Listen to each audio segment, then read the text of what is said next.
Nahuli ang Russia na tinawag na kaaway ang China sa isang na-leak na dokumento ng Federal Security Service Intelligence. Nangyari ito habang idineklara ni Putin na matatag ang kanilang pagkakaibigan sa pagkikita nila ni Xi Jinping. Inilantad ng na-leak na memo na kinumpirma ng 6 Western intelligence agencies ang pinakamalalalim na takot ng Russia sa espiya ng China. Malapit ng traidorin ng Russia ang China. Isang na-leak na dokumento mula sa Federal Security Service ng Russia ang nagpatunay na itinuturing pa rin ng Moscow na lihim na kaaway ang China. Nakakagulat ito dahil sa nakaraang 3 taon, halos binuhat na ng China ang Russia sa gitna ng pandaigdigang pag-iisa. Habang karamihan sa mundo ay kinondena ang pananakop ng Moscow sa Ukraine, hindi lang tumanggi ang Beijing na batikusin ang Russia sa United Nations, kundi palagi pa nitong sinisisi ang NATO at panghihimasok ng kanluran bilang tunay na dahilan ng sigalot. Higit pa ron, naging tanging lifeline din ng Russia ang China. Nang i-boycott ng mga Western nations ang langis at gas ng Russia, kumilos ang Beijing. Ang China ay nananatiling pinakamalaking mamimili ng langis ng Russia. Tumaas ng 47% ang export ng China sa Russia noong 2000 at 23. Kabilang dito ang mga produktong hindi dating ini-import ng Russia mula sa China. Mula sa mga smartphone, sasakyan, at mabibigat na kagamitang pang-industriya hanggang sa mga bahagi ng depensa na palihim na ipinapadala para masuportahan ang mga operasyong militar ng Russia.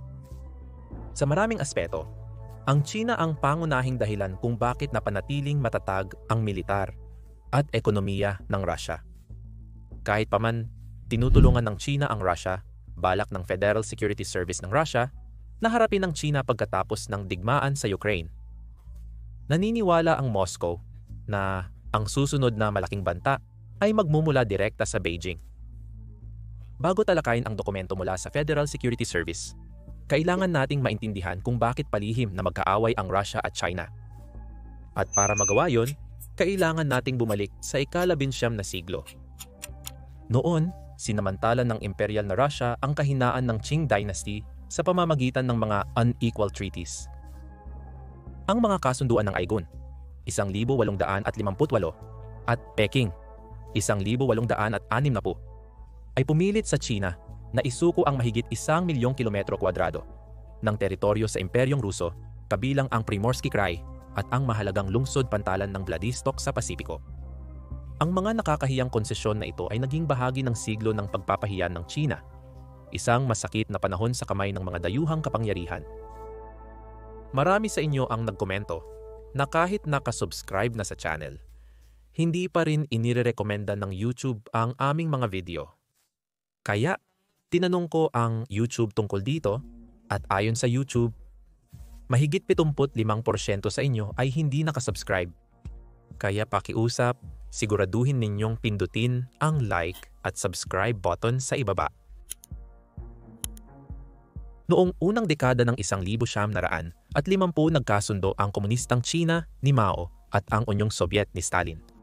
Nagkaisa sila, magkatabi, pinagbubuklod ng kanilang ideolohiyang komunista at matinding pagtutol sa kanluran.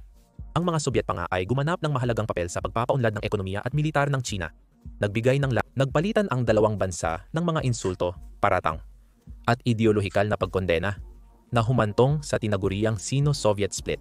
Noong 1969, lalong lumala ang relasyon nila at sumiklab ang marahas na sagupaan sa Ilog Usuri sa kanilang hangganan.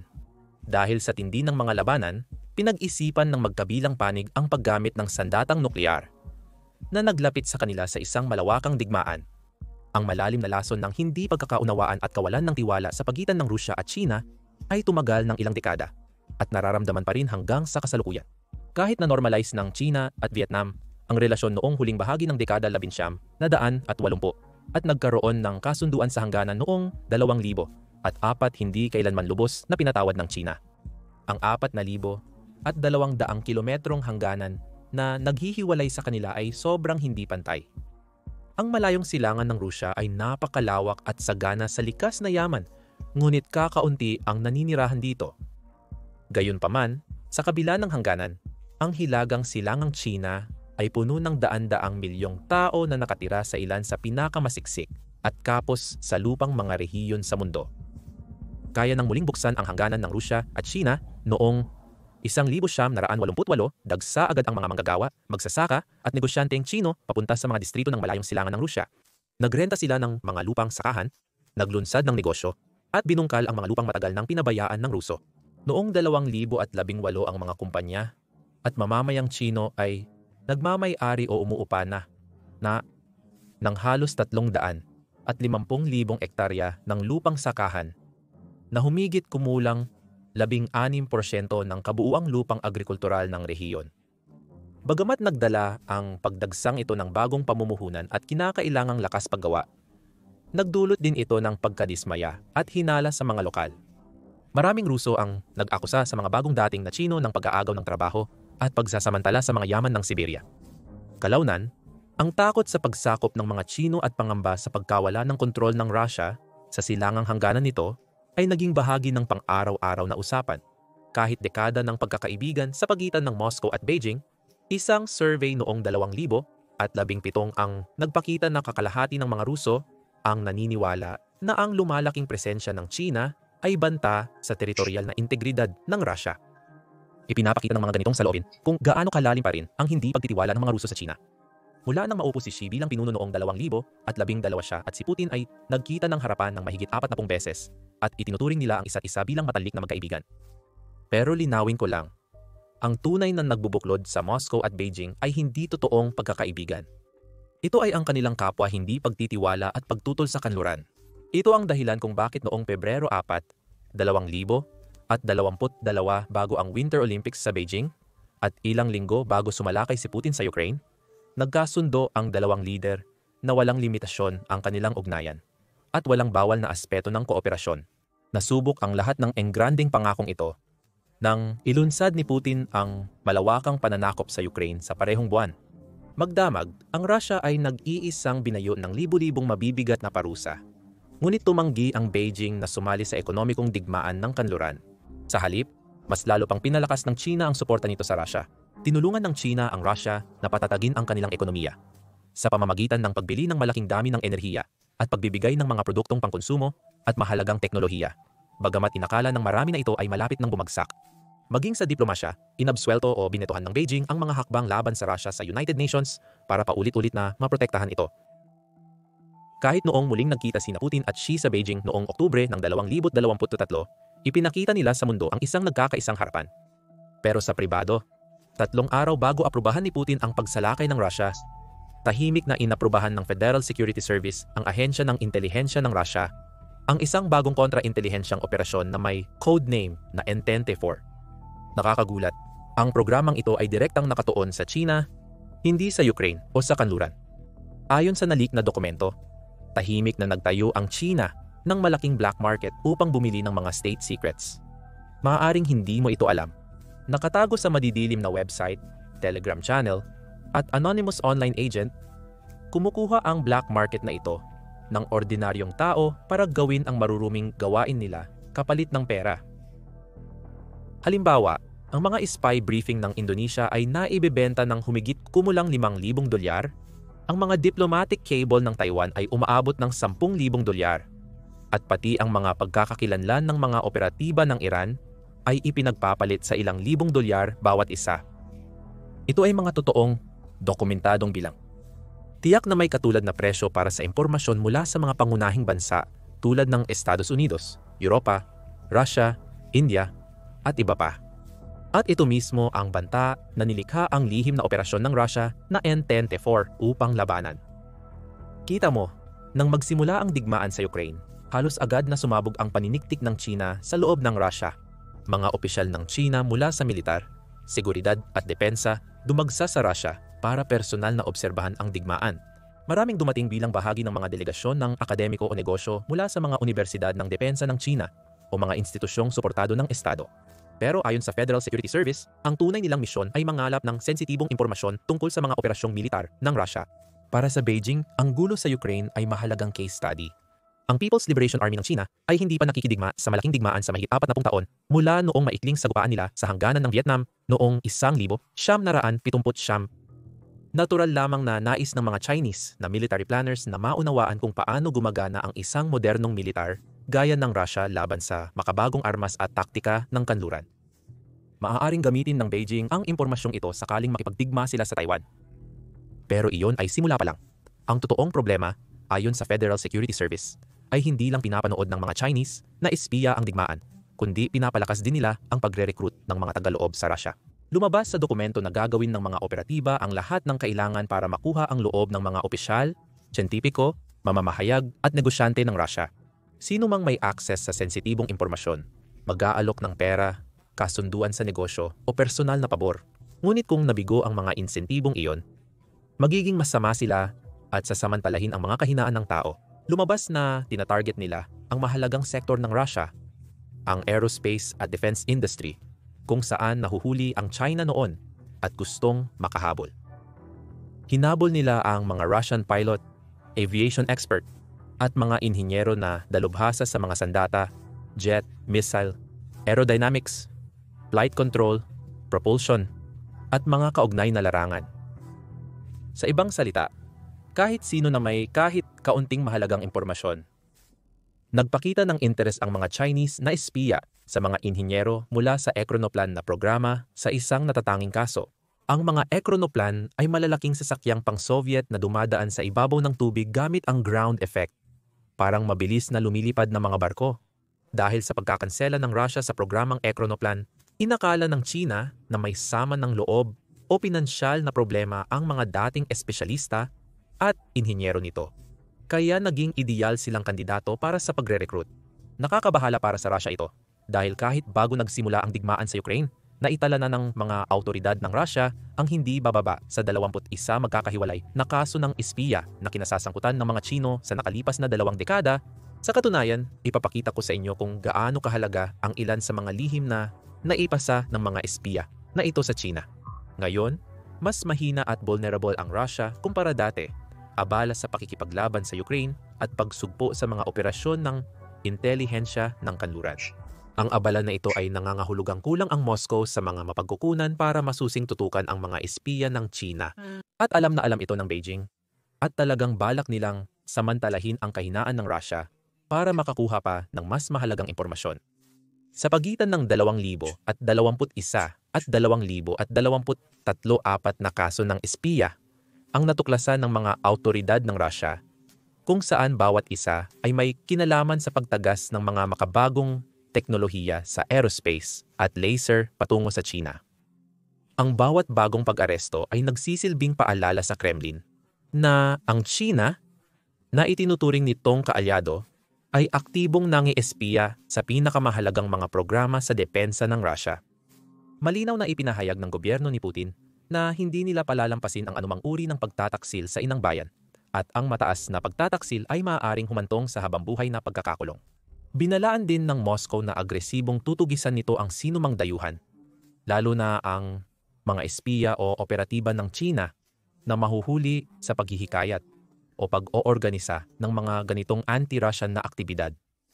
Sa kabila ng mga mahigpit na babala, patuloy pa rin ang China sa pagkuha ng mga marurupok na siyentipiko at ininyero ng Rusya. Kalaunan, naaresto ng Federal Security Service ang ilan sa kanila. Isa sa mga kasong ito ay kinasasangkutan ni Dmitry Kolker, isang physicist ng laser mula Siberia, na inaresto noong 2022. Inakusahan ng Federal Security Service si Kolker na palihim na ipinasa sa China ang mga classified na pananaliksik. Ang pinakabaliw na bahagi ay si Kolker, 54 na taong gulang na noon, ay malubha na ang karamdaman dahil sa malalang kanser. Ngunit literal na hinila siya ng mga ahensyang Ruso mula sa kanyang hospital bed at dinala agad sa Moscow para mainteroga. Nakakalungkot, namatay siya sa kulungan makalipas ang 2 araw ipinaglaban ang kanyang inosensya hanggang huli. Isa pang halimbawa ay si Alexander Lukanin, isang mananaliksik mula sa Tomsk. Noong 2020, inaresto siya ng Federal Security Service dahil sa paglabas umano ng sensitibong teknolohiya ng misil sa China. Si Lukanin ay nahatulan ng pagtataksil at nasentensyahan ng 7 tuldok 5 taon sa kulungan. Sa huli, inusig si Valery Mitko, 81 anyos na iginagalang na scholar at dating pinuno ng Arctic Academy of Sciences sa St. Petersburg. Si Mitko ay inakusahan noong 2020 na nagbahagi ng classified info sa China noong siya'y scholar doon. Kahit mariing itinanggi niya ang lahat ng paratang, siya ay inilagay sa house arrest habang hinihintay ang paglilitis. Ngunit hindi nabigyan si Mitko ng pagkakataong ipagtanggol ang sarili sa korte. Pumanaw siya noong 2022, nananatiling nakakulong sa bahay at hayagang pinahiya bilang espiya hanggang sa huli niyang araw. Kaya malinaw at walang awang mensahe ang ibinigay ng gobyerno ni Putin at ng Federal Security Service. Kapag may kahit maliit na suspetsa na ikaw ay nadungisan, magbabago na ang iyong buhay magpakailanman. Sino mang mahuling naglalabas ng lihim ng Russia sa Beijing, opisyal man o hindi, ay ituturing na traidor at mahigpit na parurusahan. Dahil sa mga sabotahe na ito, naging malinaw sa Russia na kapag nagpakita sila ng kahit anong kahinaan, nandoon agad ang China handang samantalahin o sirain sila. Katulad ng ginawa ng Russia sa China noong ika-19 na siglo gamit ang mga hindi patas na kasunduan. Iyan mismo ang dahilan kung bakit mahalagang maitatag ang Entente for Program bago magsimula ang digmaan. Sa lihim na programang ito, mga opisyal ng Russia ang inutusang harangin ang mga banta mula sa China. Nangangahulugan ito ng pagpapadala ng mga ahente ng Federal Security Service para palihim na lapitan ang mga siyentipiko, opisyal, at negosyanteng Ruso na regular na nakikipagtulungan sa China. Inutusan ng mga ahenteng ito ang mga Pilipino na maging mapagmatsyag, maingat sa pananalita, at mag-ingat sa lahat ng Chino. Kasabay nito, pinalakas ng Federal Security Service ang kanilang digital na pagmamanman. Sinimulang ihak at subaybayan ng mga unit ng cyber ng Rusya ang mga pag-uusap at daloy ng datos mula sa mga Chinese na social media app, partikular na ang WeChat. Ang mga laro ng paniniktik sa pagitan ng Rusya at China ay nagpapaalala sa atin ng isang bagay na matagal nang binibigyang diin. Sa geopolitics, partikular sa mundo ng intelihensya, walang permanenteng kaibigan o kaaway. Nagbabago ang mga alyansa, nag-iiba ang mga kaaway, at ang tanging bagay na talagang tumatagal ay ang pansariling interes. Sa ngayon, desperadong kailangan ng Russia at China ang isa't isa. Oo, maaring mas umaasa ang Russia sa ngayon, pero kung sakaling sumugod ang China para sakupin ang Taiwan, Beijing naman ang mangangailangan ng suporta ng Moscow. Ito ang nagpapaliwanag sa ipinapakitang pagkakaibigan ni Putin at Xi. Kahit na, sa totoo lang, ang kanilang mga pinunong pampolitika at mga ahensya ng intelihensya ay tinitingnan ang isa't isa bilang matitinding karibal. Bagamat hindi ito alam ng marami, para sa Rusya, dalawang bagay lang talaga ang pinakamahalaga. Ang malaking reserba nito ng langis at makapangyarihang industriya ng depensa. Ang pangunahing punto ng video ay ipakita kung paano ninanakaw ng China ang mga sikreto mula sa mga inhinyero at siyentipiko ng industriyang depensa ng Rusya. Mula 2,000 s at 2,010, paulit-ulit na inakusahan ng Rusya ang China ng pagnanakaw ng kanilang teknolohiyang militar at intelektual na ari-arian.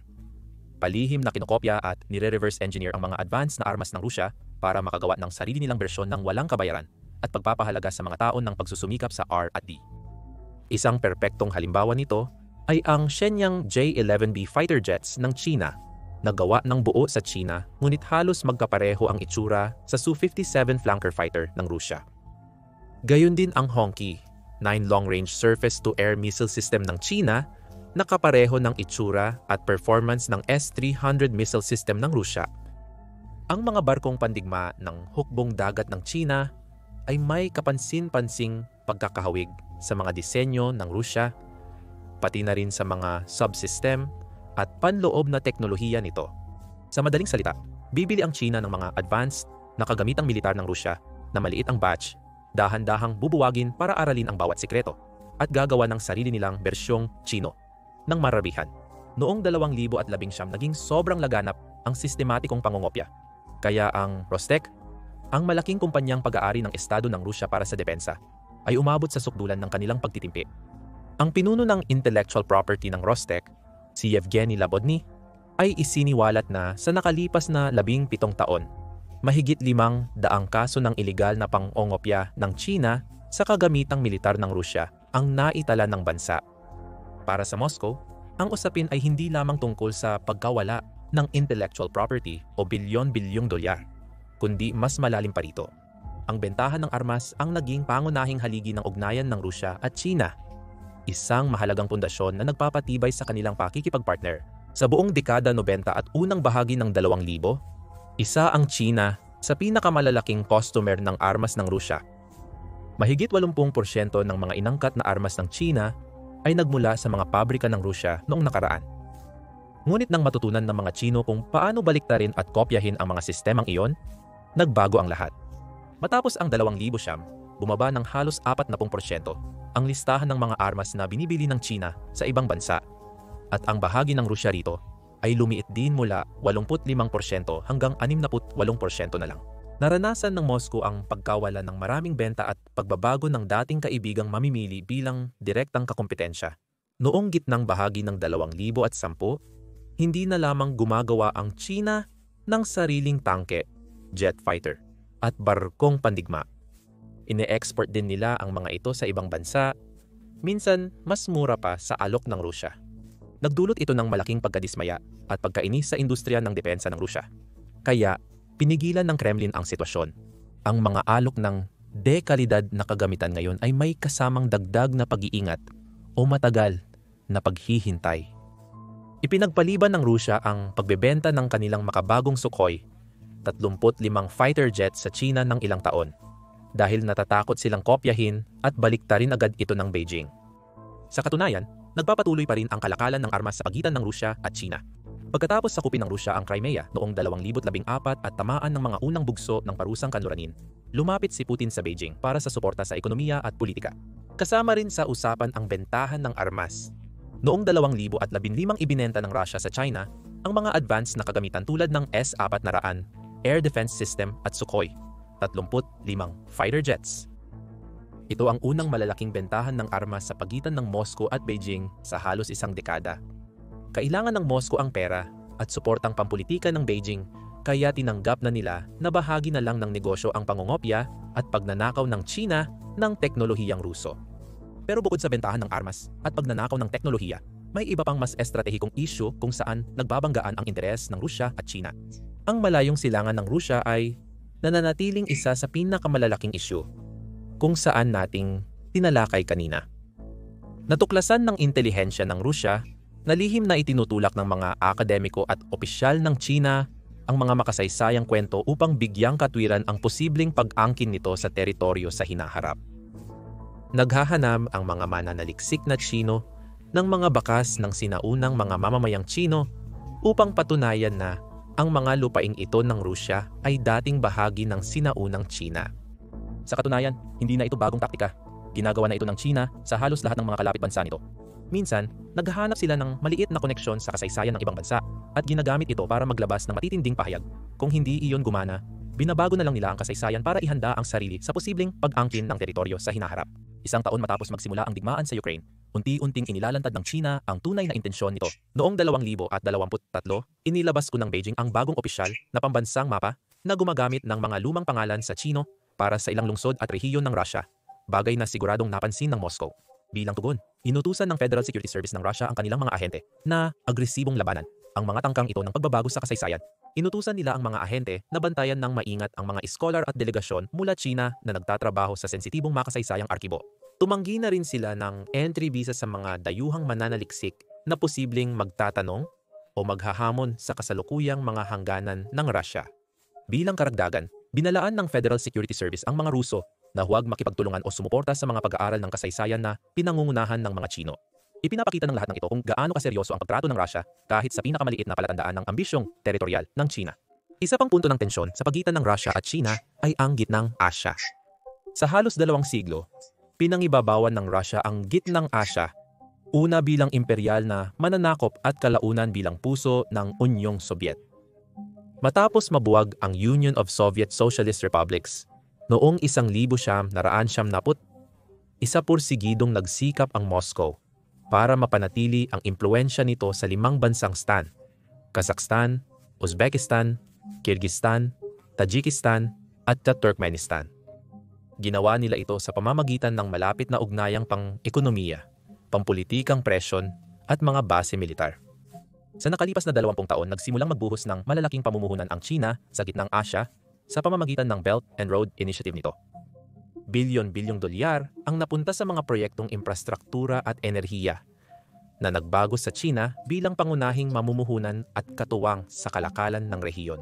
Noong 2020 opisyal, nang nalampasan ng China ang Rusya bilang pangunahing katuwang sa kalakalan ng bawat bansa sa Gitnang Asya. Sa simula, ang lumalaking impluensya ng China ay hindi mapanulsol o mapanulak. Dati, ang Beijing ay nakatutok sa ekonomiya at hinayaang hawakan ng Russia ang politika at seguridad. Ngunit ngayon, nagbabago na rin ito Dahil abala at pinahina ng digmaan sa Ukraine ang Rusya, nagsimulang lumapit sa China ang mga bansa sa gitnang Asya. Isang palatandaan nito ang mataas na antas ng China Central Asia Summit noong 2023 sa Xi'an, China, kung saan inanyayahan ni Xi Jinping ang 5 pangulo ng gitnang Asya. Ngunit hulaan mo kung sino ang hindi inanyayahan. Rusya. Napansin ito ng Kremlin at naunawaan nila ng eksakto kung ano ang sinusubukang gawin ng Beijing. Ipinakita ng dokumento mula sa Federal Security Service na nababahala ang Rusya sa pagbabago sa gitnang Asya. Ayon sa memo, naglunsad ang Beijing ng bagong estratehiya upang palakasin ang Chinese soft power sa gitnang Asya at nagsimula na sila sa Uzbekistan. Ngayon, bagamat hindi detalyado ang dokumento, binanggit nito ang mga makataong palitan. Nangangahulugan ito ng akamundo ng marupmamidiyang na mga bastabom na mga programang pangkultura, mga institusyong pangwika gaya ng Confucius Institutes ng China sa mundo, mga scholarship para sa mga mag-aaral, media outreach at iba pang mga gawain para makuha ang pagtangkilik at kumpiyansa ng mga tao. Mas nakakabahala pa para sa Moscow, pumapasok na rin ang China sa mga papel ng panrehiyong seguridad. Nagtatag na ang Beijing ng isang counter-terrorism outpost sa Tajikistan at nagbigay pa sila ng mga drones sa ilang militar ng gitnang Asya. Para kay Putin, malaking alalahanin ito. Itinuturing niya ang sarili bilang tagapagtanggol ng tradisyonal na saklaw ng impluensya ng Russia. Lalo na sa gitnang Asya, isang rehiyon na halos 2 siglo ng pinamamayani ng Russia. Magiging personal at estratehikong pagkawala para sa kanya ang pagkawala ng anumang impluensya dito. Pero sa ngayon, limitado lang ang magagawa ng Russia. Sa huli, naroon ang Arctic. Isa pang mahalagang pinagmumulan ng tensyon sa pagitan ng Russia at China na madalas hindi napapansin. Ang Russia ang may pinakamahabang baybayin sa Arctic sa mundo, na umaabot ng mahigit 24,000 kilometro. Sa loob ng mga dekada, malaking yaman ang inilaan ng Moscow para paunlarin ang Northern Sea Route. Ang pagkatunaw ng yelo sa Arctic dulot ng global warming ay nagpapamadali sa pagpunta sa dating nagyayelong daanan. Kapag inihambing sa tradisyonal na ruta sa Suez Canal, ang Northern Sea Route ay makakapagpaikli ng halos 2 linggong biyahe mula Europa papuntang silangang Asya. Ito ay nagbibigay din ng estratehikong seguridad at pang-ekonomiyang kaligtasan. Ayon sa United States Geological Survey, tinatayang may 48 bilyong bariles ng langis at 43 trilyong kubiko na metro ng natural na gas sa ilalim ng natutunaw na yelo. Idineklara ng China ang sarili bilang isang near-Arctic na estado kahit wala itong geographical na kalapitan sa Arctic. Nangangahulugan ito na determinado silang makisali sa rehiyon, lalo na sa paggamit ng hilagang ruta ng karagatan ng Rusya para makatipid ng malaki sa gastos at oras ng pagpapadala. Bukod sa mas mabilis na pagpapadala, nakatutok din ang China sa mga reserba ng langis at gas sa Arctic para magkaroon ng direktang access sa mga proyektong ito. Noon, nag-atubiling payagan ng Rusya ang China o sino mang iba na makalapit sa kanilang mga teritoryo sa Arctic. Subalit nang salakayin ng Rusya ang Ukraine, nagbago ang lahat dahil sa mga parusa ng kanluran. Dahil sa mga parusang ito, nalimitahan ng husto ang pag-access ng Rusya sa mahalagang pera at advanced na teknolohiya mula sa kanluran. Kaya nahirapan ang Moscow na mag-isang gamitin ang mga yaman sa Arctic.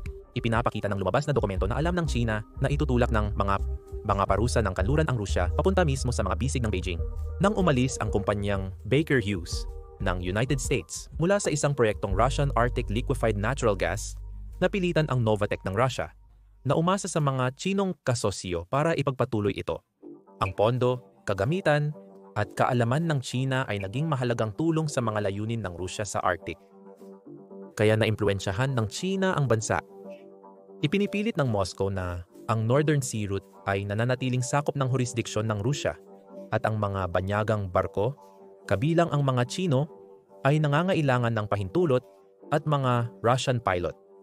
Ayon sa dokumento ng Federal Security Service, aktibo rin ang mga espiya ng China sa Arctic sa pamamagitan ng mga kolaborasyon sa pananaliksik o kumpanya ng pagmimina na ginagamit bilang panakip upang mangalap ng sensitibong impormasyon tungkol sa mga plano ng pag-unlad ng Rusya. Nagtayo na ang China ng mga istasyon sa Arctic at regular na nagpapadala ng mga siyentipikong barko sa Northern Sea Route ng Rusya. Bagamat ang mga ekspedisyong ito ay itinuturing na purong siyentipiko, sa totoo lang, nagmamapa sila ng estratehikong ruta, nangongolekta ng importanteng datos, at unti-unting pinapalawak ang presensya at impluensya ng China. Mula sa pananaw ng Rusya, kinakatakutan na magiging mas agresibo ang papel ng China sa Arctic, lalo't kung mananatiling nakahiwalay ang Rusya at mga ilangan ng pamumuhunan mula sa China, imbes na manatiling katuwang lang. Sa kasalukuyan, praktikal at kinakailangan ang kooperasyon ng Rusya at China sa Arctic. Ngunit ayon sa memo ng Federal Security Service, mabilis itong maaaring magbago. Kung magpasya ang Beijing na traidorin muna ang Moscow. Sa kabila ng lahat ng napag-usapan, hindi agad gagawa ng matinding hakbang laban sa China ang Federal Security Service. Mas pagtigtingin nila ang pagmamanman, mananatiling mapagmatsyag at tahimik na lalaban kung kailangan, ngunit hanggang doon lang. Sa kabila ng kanilang hindi pagtitiwala, kailangan ng Moscow at Beijing ang isa't isa ngayon. Sa ngayon, wala silang ibang mapagpipilian. Tila alam na ni Putin ang mga panganib ng pagiging malapit sa China, kabilang ang mga isyong nabanggit natin. Ngunit itinuloy pa rin niya ito, sa paniniwala na mas malaki ang benepisyo kaysa gastos. Sa ngayon, epektibong napapanatili niya ang balanse. Kitang-kita ang lumalakas na kooperasyon ng dalawang bansa araw-araw. Mga bagong kasunduan sa enerhiya, mga karagdagang pipeline ng gas mula Siberia papuntang China, mas malawak na paggamit ng Chinese yuan sa kalakalan ng Russia, magkasanib na military drills at bomber patrols, at pagkakaisa sa diplomasya sa United Nations Security Council. Batay sa memo, alam natin na tulad ng Federal Security Service, ang intelihensya ng Beijing ay magiging mas maingat at maagap. Pinatatag nila ang internal security at pinapasailalim na sa polygraph test ang mga ahente mula Russia. Gayon din, minomonitor ng mga Chino ang kanilang mga estudyante at mamamayan na nakikipag-ugnayan sa mga Ruso. Halatang napakababa ng tiwala sa magkabilang panig. Siyempre, napansin ng mga kanluran ng gobyerno ang mga bitak na ito sa pagkakaibigan ng Moscow at Beijing at paminsan-minsan ay nag-iisip kung paano nila ito mapapakinabangan. May ilang strategist ng United States na nagsasabi na kung mas malaki ang takot ng Russia sa China kaysa sa kanluran, baka mahila ang Russia palayo sa orbit ng China. Salamat sa panunood.